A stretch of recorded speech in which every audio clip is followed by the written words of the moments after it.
Tinubu has a weakness. He knows it.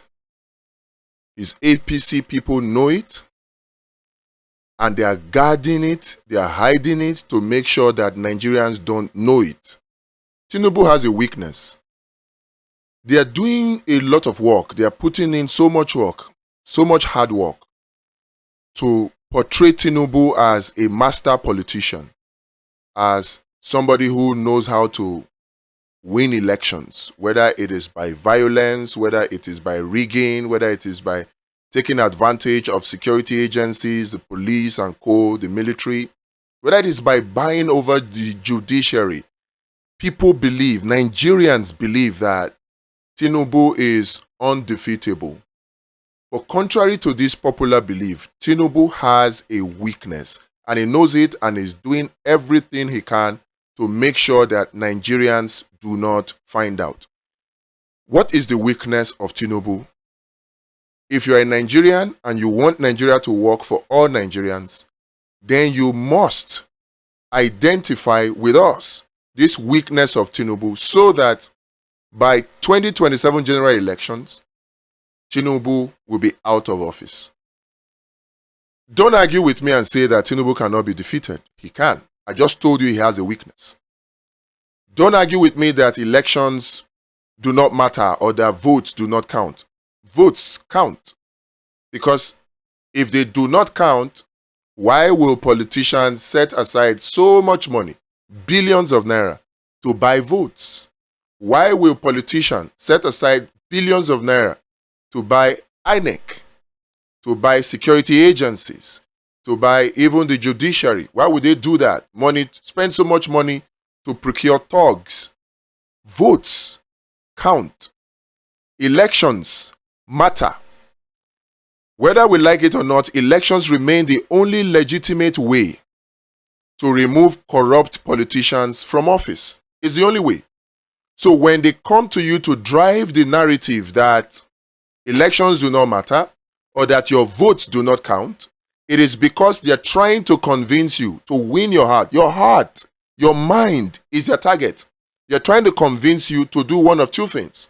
One, not come out and vote or not come out to participate during the elections.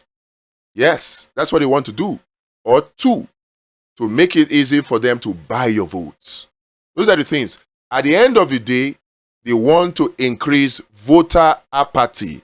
They don't want majority of Nigerians to participate in the election process. Because when voter apathy is high and the vast majority of people, Nigerian citizens, do not come out to participate in the election process, then it becomes easier for them to rig.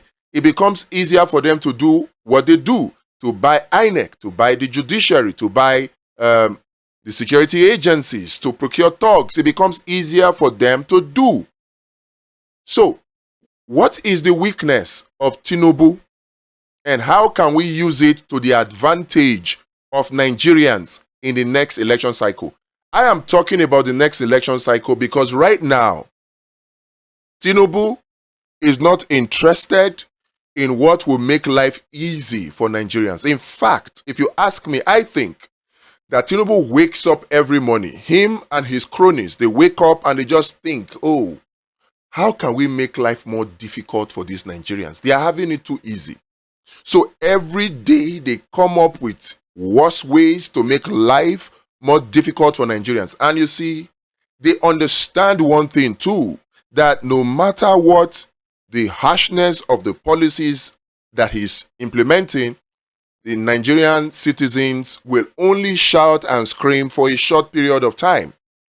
And in order for them to shout and scream, they also know how to throw them talking points, things to argue and debate over, divisive things along religious and ethnic lines, along political lines. They just throw such things to you. They tell you, they make you think that, oh, arguing about Bobrisky versus Very Dark Man versus Femi Falana versus EFCC versus Nigerian Correctional Service or the prisons, if you like to call it that.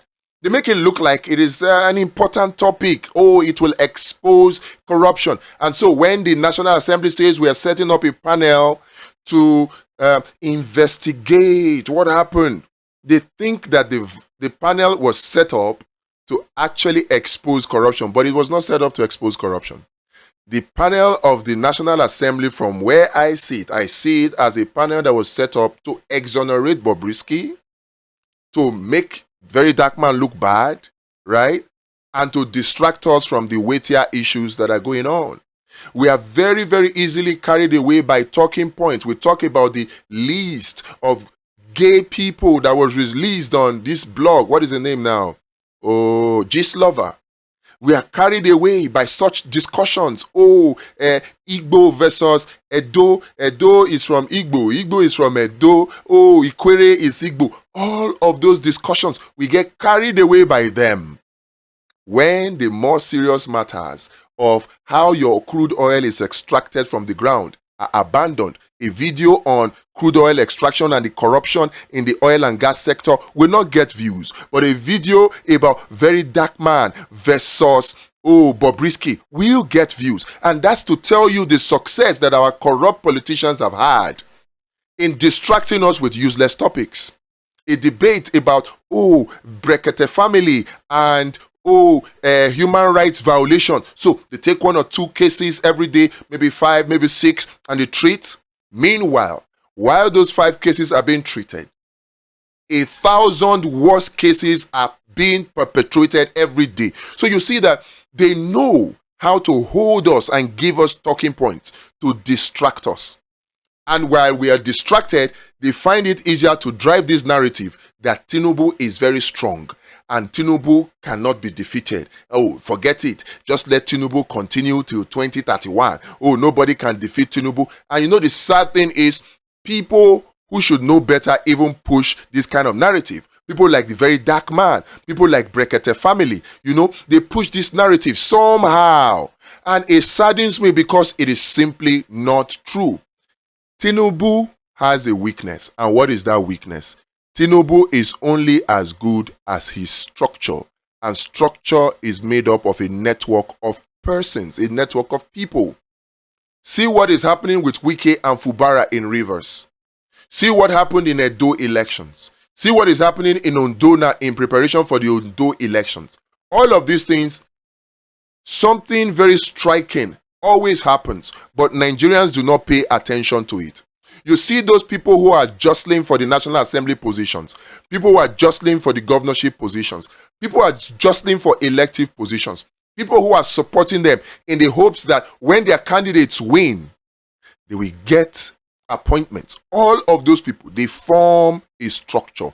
I call it a structure of corruption. But in the description of Peter Obi, it is a structure of criminality. You see, it is that structure that is at work in Rivers State. So they're trying to destabilize well-meaning Nigerians and discourage them from participating by appearing to be in charge. How can somebody like Wike be threatening everybody, threatening democracy in broad daylight, and nothing is done against him? In fact, some people want Nigerians to be clapping for him. How? They want you to believe that Tinubu cannot be defeated. Because at every statement Wike makes, he says, that is not the plan of Mr. President. As if he's really interested in the plan of Mr. President. As if the plan of Tinubu is a plan that is beneficial to Nigerians. This is the same Wike who accused Tinubu of being a bad person simply by saying he will continue with Buhari's policy. The same Wike now is coming to say he will continue with Tinubu's policy. In fact, not only continue with it, he will support it. You can see how these people are only interested in their own pockets and not in the interest of the average Nigerian. What is the weakness of Tinubu? It is glaring for us to see. I said it again. I said it before, I'll say it again. It is a structure. It is the people. Tinubu is as good as his structure. Now, here is why the structure is his weakness. His structure is made up of a very limited number of people. A very limited number of people. And you see, they succeed. The structure of corruption that fuels and backs people like Tinubu only is as strong as the voter apathy that they create from the people. What does this mean? Tinubu is only strong when you and I don't come out to participate in elections. In the last election, out of 97 million people that collected their PVCs, only 25 million people came out to vote. If we had an extra 50 million people to make it 75 million voters, it would be impossible for any of them to rig this election. It would have been impossible. But we sat at home. Many people claim that, oh, we came out in our numbers, we were disenfranchised. I agree that we came out in our numbers, but were we disenfranchised? We came out in numbers that were not sufficient. If we came out in more numbers, we would have overwhelmed their violent thug strategy. We would have overwhelmed their security agent strategy. We would have overwhelmed their INEC strategy. We would have. And we would have gotten a different outcome than we have today. So the weakness of Tinubu is voter apathy. He thrives on voter apathy. That is his strength, but it's also his weakness. Because if today Nigerians decide to wake up and come out en masse and begin to participate in the electoral process, participate in elections, Tinubu will be exposed to be as weak as the weakest politicians. So the question is, how do we get Nigerians to come out and vote en masse? How do we get voter apathy out of the way? How do we get Nigerians to participate in elections in Nigeria? It is easy. It's a two-pronged approach. On the one hand, we must free Nigerians from the trap of poverty that they have been caught in because of the policies of people like Tinubu and Buhari before him and so on. We have to set them free from that trap of poverty. And the only way to do that is to use the Food and Social Welfare Program, which we hope will become a law. That's one way. The other way would be to open up the political space.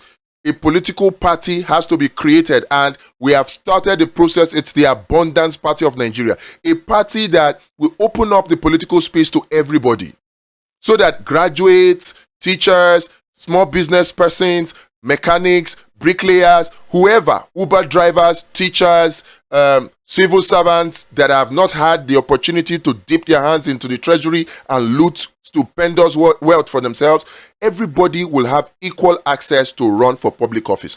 That is the only way we can remove the structure of criminality that has captured Nigeria. Right now, what we have in Nigeria is state capture, and we have to get rid of it.